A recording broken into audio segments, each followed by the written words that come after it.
Hello दोस्तों, welcome back to my YouTube channel study pharmacy AK47। मैं हूं आपका दोस्त आशु चौधरी और आज हम डिस्कस करेंगे अपने इंस्ट्रूमेंटल मेथड ऑफ एनालिसिस के यूनिट फर्स्ट के थर्ड लेक्चर में इलेक्ट्रॉनिक ट्रांजिशन को। इस यूनिट के 2 लेक्चर हम ऑलरेडी कवर कर चुके हैं दोस्तों, जिनमें हमने डिटेल में पढ़ा था क्यूवी स्पेक्ट्रोस्कोपी क्या होती है और सेकेंड लेक्चर में हमने पढ़ा था कि बीआर लैम्बर्ट्स लॉ क्या होता है। तो इस वीडियो को शुरू करने से पहले यदि आपने वे दोनों लेक्चर नहीं देखे हैं तो पहले आप उन वीडियो को देख लीजिए, जिससे आपको ये लेक्चर बहुत आसानी से समझ आ जाएगा। तो चलिए हम समझते हैं कि इलेक्ट्रॉनिक ट्रांजिशन क्या होता है। तो दोस्तों, ये जो टॉपिक है हमारा इलेक्ट्रॉनिक ट्रांजिशन, ये एग्जाम के पॉइंट ऑफ व्यू से भी बहुत इंपॉर्टेंट है। मतलब आप ये समझिए कि जब आप सेमेस्टर एग्जाम देने जाओगे तो ये टॉपिक आपको मिलेगा ही मिलेगा। या तो एग्जाम में आपसे ये 10 नंबर में पूछ लिया जाएगा या 7 नंबर में। तो चलिए समझते हैं कि इलेक्ट्रॉनिक ट्रांजिशन क्या होता है। तो इलेक्ट्रॉनिक ट्रांजिशन मतलब मॉलिक्यूल्स और ट्रांजिशन मतलब ट्रांसफ़र, मतलब मॉलिक्यूल्स का ट्रांसफ़र होना एक स्टेट से दूसरी स्टेट में। तो चलिए इसको समझने के लिए हम थोड़ा रिकॉल कर लेते हैं। तो जैसे हमने अपने पहले लेक्चर में पढ़ा था कि ये कोई हमारे पास अननोन सैंपल है किसी ड्रग का। तो जब हम इस सैंपल पर लाइट डालते थे तो क्या होता था, ये जो ड्रग पार्टिकल्स हैं वो क्या करते थे, इस लाइट को एब्जॉर्ब कर लेते थे और यहाँ से थोड़ा ऊपर उठकर कहाँ चले जाते थे, एक्साइटेड स्टेट में। तो मॉलिक्यूल्स पहले कहाँ थे, यहाँ ग्राउंड स्टेट में, और लाइट को एब्जॉर्ब करने के बाद कहाँ चले गए, एक्साइटेड स्टेट में। तो ये जो मॉलिक्यूल्स थे लाइट एब्जॉर्ब करने के बाद यहाँ से यहाँ ट्रांसफ़र हो गए। तो इसी को हम क्या बोलते हैं, इलेक्ट्रॉनिक ट्रांजिशन। तो इसे हम कैसे लिख सकते हैं, when any molecules absorb UV light and goes from ground state to excited state, this is called electronic transition. मतलब जब मॉलिक्यूल्स यूवी लाइट को एब्जॉर्ब करके ग्राउंड स्टेट से एक्साइटेड स्टेट में जाते हैं तो उसको हम क्या बोलते हैं, इलेक्ट्रॉनिक ट्रांजिशन। तो दोस्तों अब बात आती है कि ये जो ड्रग मॉलिक्यूल्स या इलेक्ट्रॉन्स हैं ये ग्राउंड स्टेट से एक्साइटेड स्टेट में कितने जाते होंगे, मतलब कितना ऊपर उठते होंगे। तो जैसे सपोज करो कि हमारे पास ये कोई 4 मॉलिक्यूल हैं और ये इधर एनर्जी का ट्रांजिशन है।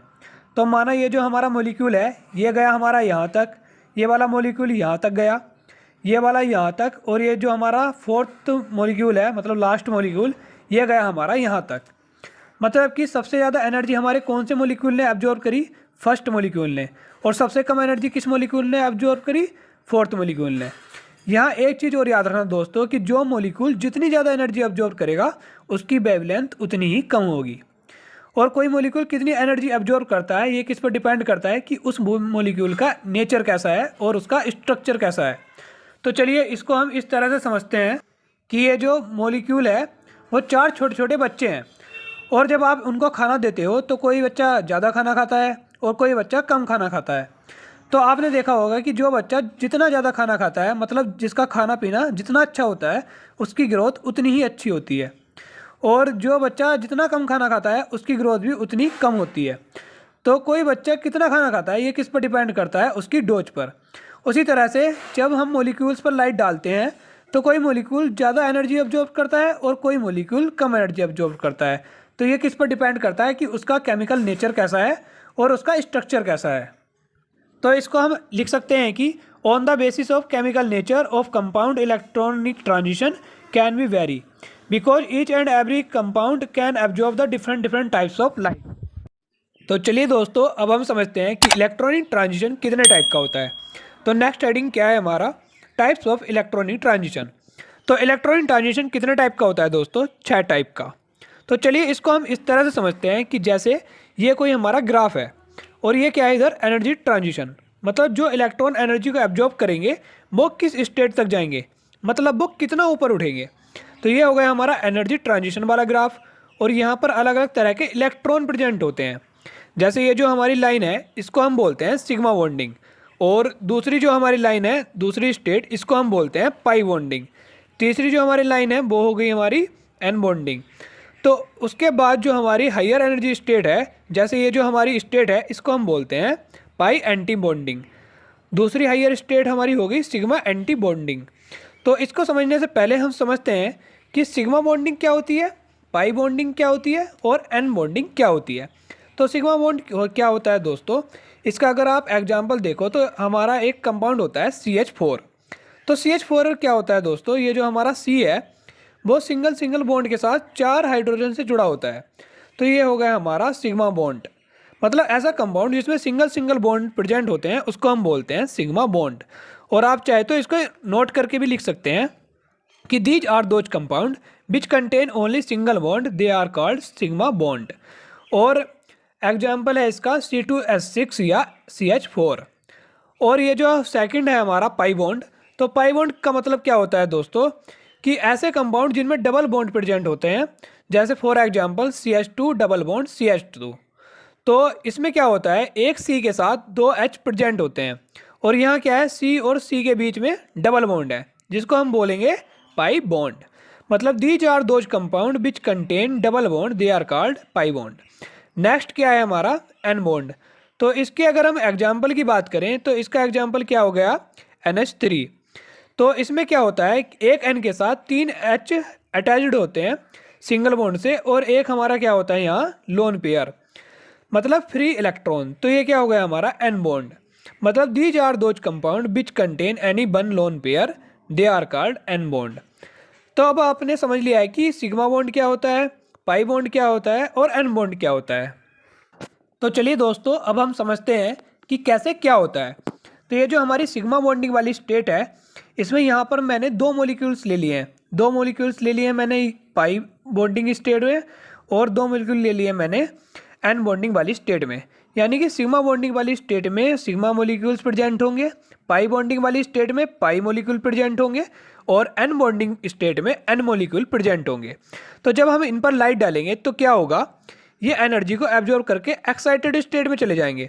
जैसे सिग्मा बॉन्डिंग वाले इस मॉलिक्यूल को जब एनर्जी मिलेगी तो वो कहाँ पहुँच जाएगा, हायर एनर्जी स्टेट में, मतलब सिग्मा एंटी बॉन्डिंग स्टेट में। और ये वाला मॉलिक्यूल एनर्जी को कम एब्जॉर्ब करेगा तो वो कहाँ पहुँच जाएगा, हायर एनर्जी स्टेट की पाई एंटी बॉन्डिंग स्टेट में। उसी तरह से पाई बॉन्डिंग स्टेट में ये मॉलिक्यूल एनर्जी को ज़्यादा एब्जॉर्ब करेगा तो वो कहाँ पहुँच जाएगा, सिग्मा एंटी बॉन्डिंग स्टेट में। और ये वाला मॉलिक्यूल एनर्जी को कम एब्जॉर्ब करेगा तो वो कहाँ पहुँच जाएगा, पाई एंटी बॉन्डिंग स्टेट में। उसी तरह से जब एन बॉन्डिंग के इस मॉलिक्यूल को एनर्जी मिलेगी तो वो कहाँ पहुँच जाएगा, सिग्मा एंटी बॉन्डिंग में। और जब इस मॉलिक्यूल को एनर्जी मिलेगी तो ये कहाँ पहुँच जाएगा, पाई एंटी बॉन्डिंग स्टेट में। मतलब कि जो मॉलिक्यूल जितनी ज़्यादा एनर्जी को एब्जॉर्ब करेगा वो उतनी हायर एनर्जी स्टेट में चला जाएगा। तो ये वाला जो हमारा मॉलिक्यूल है इसका ट्रांजिशन कहाँ से कहाँ हो रहा है, सिग्मा से सिग्मा एंटी बॉन्डिंग स्टेट में। तो ये हमारा कौन सा ट्रांजिशन हो गया, sigma dash sigma anti bonding transition. उसी तरह से ये वाला मॉलिक्यूल कहाँ से कहाँ जा रहा है, सिग्मा से पाई एंटी बॉन्डिंग स्टेट में। तो ये क्या हो गया हमारा, sigma dash pi anti bonding transition. उसी तरह से इसका ट्रांजिशन हो रहा है पाई से सिग्मा एंटी बॉन्डिंग स्टेट में। तो ये क्या हो गया हमारा, pi dash sigma anti bonding transition. और ये वाला मॉलिक्यूल हमारा जा रहा है पाई से पाई एंटी बॉन्डिंग स्टेट में। तो ये क्या हो गया हमारा, pi dash pi anti bonding transition. उसी तरह से ये मॉलिक्यूल हमारा एन से सिग्मा एंटी बॉन्डिंग स्टेट में जा रहा है तो इसको हम बोलते हैं N dash sigma anti bonding transition. और ये वाला मॉलिक्यूल कहाँ जा रहा है, पाई स्टेट में। तो ये क्या हो गया हमारा, N dash pi anti bonding transition. तो सबसे ज़्यादा एनर्जी हमारे कौन से मॉलिक्यूल ने एब्जॉर्ब करी, जो आपको यहाँ ग्राफ पर भी आसानी से दिखाई दे रही है कि सबसे ज़्यादा एनर्जी एब्जॉर्ब करी हमारे इस मॉलिक्यूल ने और सबसे कम एनर्जी किसने एब्जॉर्ब करी, इस मॉलिक्यूल ने।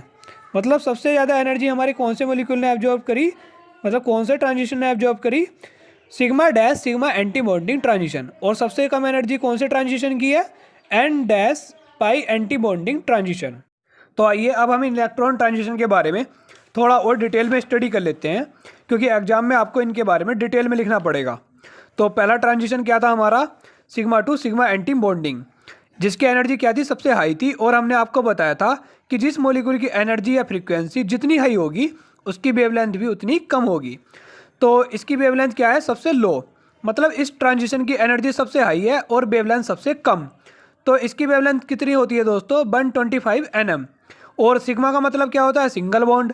तो इसका एग्जाम्पल क्या हो गया दोस्तों, CH4 या C2H6। और आप यहाँ देख सकते हैं कि यहाँ क्या है, सब सिंगल बॉन्ड ही प्रेजेंट है। नेक्स्ट ट्रांजिशन क्या था हमारा, सिग्मा टू पाई एंटी बॉन्डिंग। मतलब इसमें सिग्मा बॉन्डिंग वाला मॉलिक्यूल कहाँ पहुँच रहा था हमारा, पाई एंटी बॉन्डिंग में। तो इसका एग्जाम्पल अगर हम देखें तो उसमें सिग्मा बॉन्ड भी प्रेजेंट होगा, मतलब सिंगल बॉन्ड प्रेजेंट होगा, और पाई बॉन्ड भी प्रेजेंट होगा। पाई बॉन्ड मतलब डबल बॉन्ड। तो इसका एग्जाम्पल क्या होगा दोस्तों, CH2 डबल बॉन्ड CH2। तो आप देख सकते हैं यहाँ सिग्मा बॉन्ड भी प्रेजेंट है और डबल बॉन्ड भी प्रेजेंट है, और इसकी वेवलेंथ क्या होगी दोस्तों, 150 nm। नेक्स्ट ट्रांजिशन की अगर हम बात करें तो नेक्स्ट ट्रांजिशन क्या था हमारा, पाई टू सिग्मा एंटी बॉन्डिंग। मतलब इसमें पाई बॉन्डिंग वाला मॉलिक्यूल कहाँ जा रहा था, सिग्मा एंटी बॉन्डिंग स्टेट तक। तो अगर इसके एग्जाम्पल की बात करें तो इसके एग्जाम्पल में क्या होगा, एक पाई बॉन्ड प्रेजेंट होगा और सिग्मा बॉन्ड भी प्रेजेंट होगा।